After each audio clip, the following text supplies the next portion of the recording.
Hello there and welcome to my channel Novice Modelling in the Midlife Crisis. My name is Andy and today we're having a look at my AIRFIX 135 scale Chevrolet 1500 weight truck, which is kit number 233, and we're doing this as part of our D-Day You Choose My Next Build number 10, as this is a D-Day 80-year commemorative set.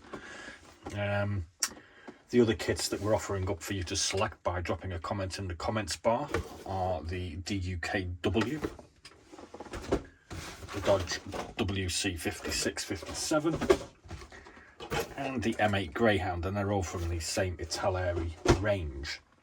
Now for the eagle-eyed amongst you, you may recall I've actually looked at this kit previously and done a what's in the box for it. We also did a couple of kit comparisons where we compared this kit to the AIRFIX 1500 weight truck and 6-pounder gun, because technically it's exactly the same kit, just produced sort of 50 years in between.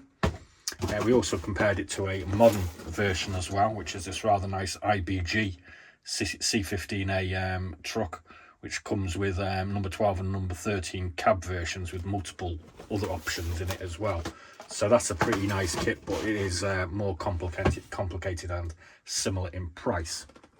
So I'll have a quick nose at the actual history of this kit, and as I just said, it's actually quite vintage, you could say. It's derived from an original tooling in 1974, which was made by a company called Max Plastic Models. No idea. It was taken on in 1976 by Tomy and by a possibly related or unrelated company called Peerless Max. In 1977, the AIRFIX one turned up, and as you can see, this comes with an anti-tank gun as well. It also comes with 4 figures also. AIRFIX took on the tooling in 1982, and this is when the anti-tank gun and the figures were dropped, and they've been reboxing this since 1982 right up to this current issue in 2024. So it's a 50-year-old tooling, but it's still a really quite a nice kit in my humble opinion. So we'll have a look at the parts now, and we'll go through the blurb and the instructions as well. So what we have first is we have the chassis, and as we can see, we've got a whole bunch of detail on here. We can see we've got rivet marks in various places. We can see the block of the engine underneath. There's not too much going on the top side, it's just the actual mounting points. We've got our bumper to go in on the front. Again, some nice looking detail there for 1974. And we've got our radiator. We're going that way. Not too sure what some of these parts are. We're just going to call them mechanicals. We can see we've got a couple of foot plates here with detail on them. We've got our petrol containers, petrol tanks. We've got a storage box. We've got a bit of the engine with a load of detail on it. We've got our drive shaft mechanicals, again full of detail, really nice looking. Suspension springs, pretty standard. Steering rack. Got the wheel hubs, so that's the other side of the wheel hub, and they've still got detail on them. Pretty cool. And again, look at the detail on that. It's really good. There's not much flash on it. There's a little bit here and there, but you know, nothing too exciting to worry about. Here we have the actual cab. So we can see the grille here. It's interesting that we get a detailed radiator to put behind this grille that you can't see through. And we've got the rear part of the cab. There's the exhaust. Some half decent detail on the exhaust even. What we got here, we got some little hatches by the look of it. Again, rivet marks. We've got a couple of doors. There's a nice little vent on there as well. Repeated on that side. On the inside, you can see we've got detail there also. We've even got the hinges for because these windows can be folded down, I think. And what we've got going on here, we've got the cab floor. Again, it's all nicely detailed. Cab roof. So I called this a sunroof, but it's actually obviously an a place for someone to pop out with a Tommy gun or a machine gun or something like that. Got more mechanical going on here. Couple of seats. Looks like the part of the driver's console maybe, with the speedometer. Bit more mechanical.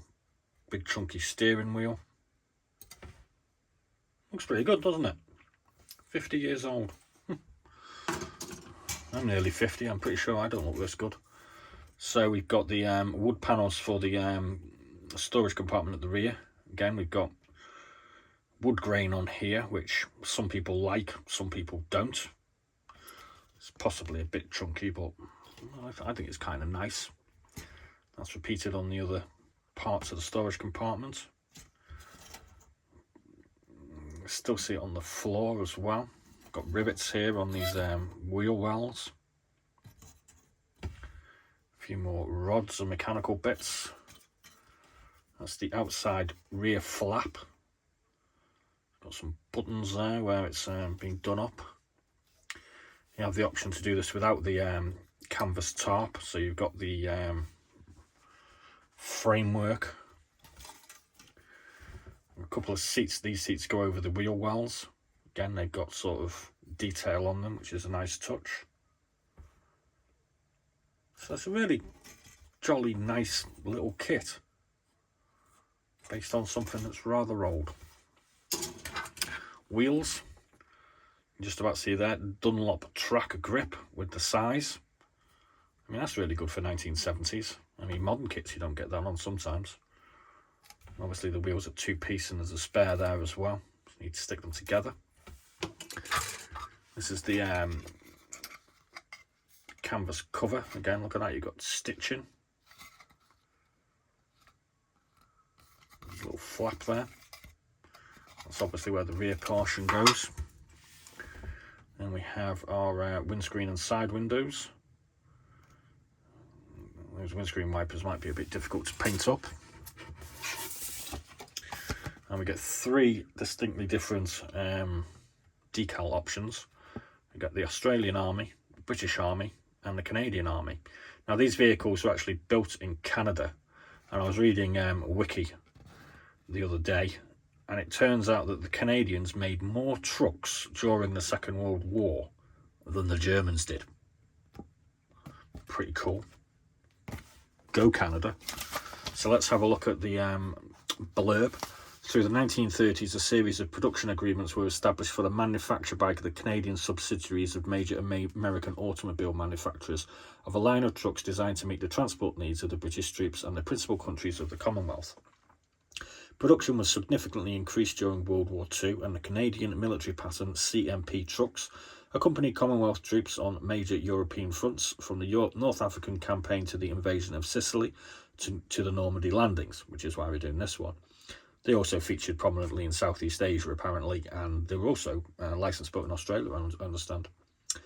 Where were we? Robust, reliable, and particularly effective in operational use, they were produced in numerous configurations with various roles, from military logistics to artillery towing. The CWT-15 version with four-wheel drive and good load capacity was particularly appreciated.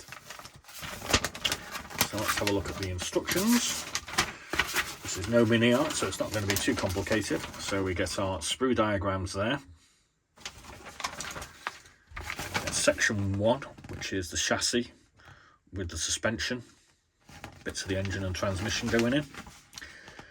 We get all our drive shafts, our exhaust pipe, and a load of other bits and bobs going on section 2. Section 3, putting our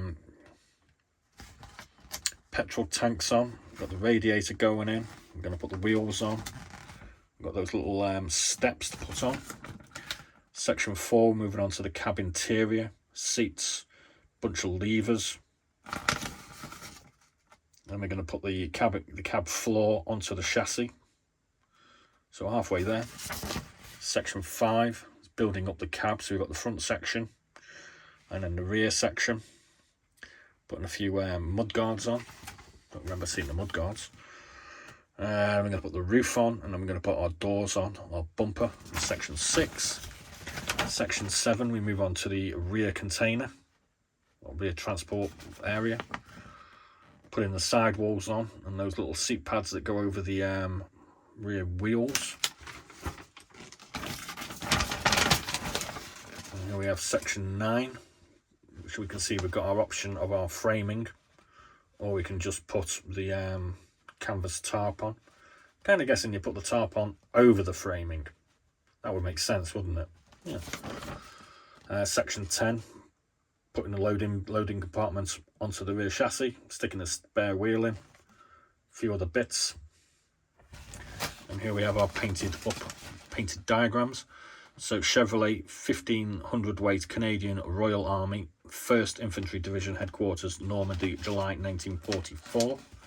So I reckon that will be the one if we get to build this, because obviously we're doing Normandy for D-Day. Chevrolet 1500 weight British Royal Army, 21st Tank Brigade Field Artillery Regiment, Southern Italy, 1944. And we have Australian Royal Army, 9th Infantry Division Anti-Tank Company, 8th British Army, El Alamein, November 1942. So we get 3 pretty different and interesting colour variations to do there. So there we go. And what I'll be doing is I'll put a link in the comment section so you can have a look at the previous examinations of this. I found them quite interesting to do. They were one of the first kit comparisons that I did. So we actually compared, like I've said, the ITALERI to the AIRFIX, which is basically the same thing. It was kind of an ironic sort of situation. And we compared the ITALERI to the IBG, which is a very nice kit. It's got loads of options, loads of 2 different cabs, various roof options with or without the hatch, and it's just full of stuff, full of extra parts. It's a really nice kit, and surprisingly, basically it's the same money as the ITALERI, and that was I think that was produced in the last 5 years or so. But it is more difficult, you know. You pays your money, you takes your chance. So please do get involved with our You Choose My Next Build and drop a comment in the comment section and let me know which of the 4 D-Day kits you'd like to see built. So it was the Chevrolet, the Greyhound, the Dodge, and currently, with a bit of a lead, kind of not surprising I suppose, is the Duck. Quack quack. So thanks very much for watching. Please do like and subscribe, and we'll be building this or one of the other ones on D-Day. We're going to try and do it in 24 hours. It will be a basic build. Just build it, throw some paints on it, throw the decals on, done and dusted. So as always, be seeing you.